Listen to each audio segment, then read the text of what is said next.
Hello students. आज हम polynomials के दो बहुत इंपॉर्टेंट थ्योरम पढ़ेंगे। पहला है रिमाइंडर थ्योरम, जिसे शेष प्रमेय कहते हैं हिंदी में। दूसरा है फैक्टर थ्योरम, जिसको गुणनखंड प्रमेय बोलते हैं हिंदी में। ये दोनों थ्योरम्स न्यूमेरिकल सॉल्व करने में बहुत यूजफुल होते हैं हमारे लिए। अब फर्स्ट नंबर देखते हैं रिमाइंडर थ्योरम। रिमाइंडर थ्योरम का पहले पूरा अच्छे से इसको लैंग्वेज में समझते हैं, फिर क्वेश्चन पे आएंगे। सपोज मेरे पास एक पोलिनोमियल एफ एक्स है। क्या है? पोलिनोमियल एफ एक्स है। एफ एक्स है, ठीक है। अगर मैं इसे x माइनस ए से डिवाइड करता हूँ तो जो रिमाइंडर आता है वो डायरेक्टली किसके इक्वल होता है? एफ ए के इक्वल होता है। अब आपको ये पूछोगे कि एफ एक्स और एफ ए क्या है, मैं ये भी बताता हूँ एफ एक्स और एफ ए क्या है। सबसे पहले हम इसका एक एग्जांपल के थ्रू समझ लेते हैं, फिर बताते हैं एफ एक्स और एफ ए क्या है। एग्जांपल के थ्रू समझते हैं।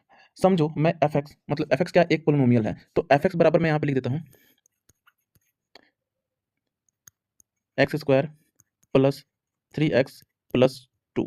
ये क्या है? एक पोलिनोमियल्स है। इसे हम x माइनस वन से डिवाइड करते हैं। किससे? x माइनस वन से डिवाइड करते हैं। x माइनस वन से डिवाइड करते हैं तो यहाँ पे तो x बराबर वन आ जाएगा। इक्वल किधर जाएगा? तो प्लस वन। तो वन का वैल्यू, x का वैल्यू हमें वन रखना है, तो जहाँ x है वहाँ पे हम क्या रखेंगे? वन रखेंगे। तो यहाँ पे रख के देखते हैं एफ वन बराबर वन का स्क्वायर प्लस 3 × 1 प्लस 2। अब इसको हम सॉल्व करेंगे तो आंसर कितना आएगा? 6 आएगा। तो ये 6 ही क्या हो गया? एफ ए हो गया। और एफ एक्स क्या हो गया आपका? ये। और 6 क्या हो गया? F x. पहले हम पढ़ते हैं एफ एक्स। तो एफ एक्स का मतलब होता है फंक्शन ऑफ एक्स। किसका? फंक्शन ऑफ एक्स, एक्स का फंक्शन, या सिंपली पोलिनोमियल्स।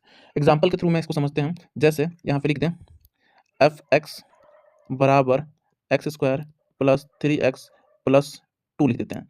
तो इसका मतलब यह है कि ये एक रूल है जिसमें x की वैल्यू डाल के आंसर निकालते हैं। यानी x का वैल्यू अगर हम x माइनस वन ले लें तो x बराबर क्या आ जाएगा? वन आ जाएगा। तो यहाँ पे हम क्या लिखेंगे? x की जगह पे क्या लिखेंगे? वन। तो आंसर आएगा 6। यानी एक रूल है, फंक्शन ऑफ x है। अब एफ ए देखते, एफ ए होता क्या है, एफ ए के बारे में देख लेते हैं। देखिए एफ ए,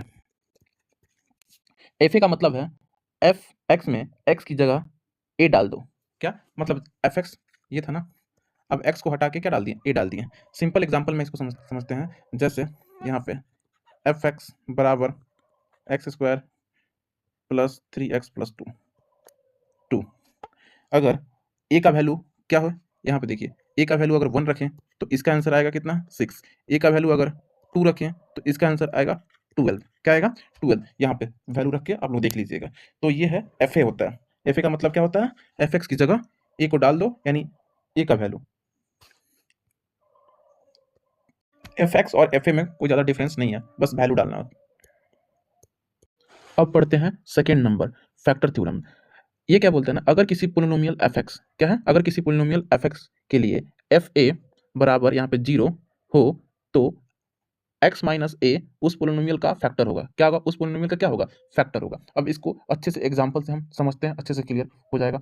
चलिए समझते हैं उसको। पहले एग्जाम्पल के थ्रू इसको हम समझते हैं। देखिए मैंने एक माना है एफ एक्स, एक polynomial x square minus 5x plus 6 माना है। तो x माइनस टू बराबर करेंगे तो x बराबर 2 आ जाएगा। अब 2 का वैल्यू जो एफ ए है, मतलब ए का, यहाँ पे x का वैल्यू 2 पुटअप किए तो इसका आंसर क्या है? 0 आया। तो जब आंसर 0 आ जाए तो ये क्या हो जाएगा? फैक्टर थ्योरम हो जाएगा। और ये फैक्टर थ्योरम जो हो जाएगा ना, तो x माइनस जो 2 होगा, यहाँ पे लिख देते हैं x माइनस जो 2 होगा, ये किसका फैक्टर होगा?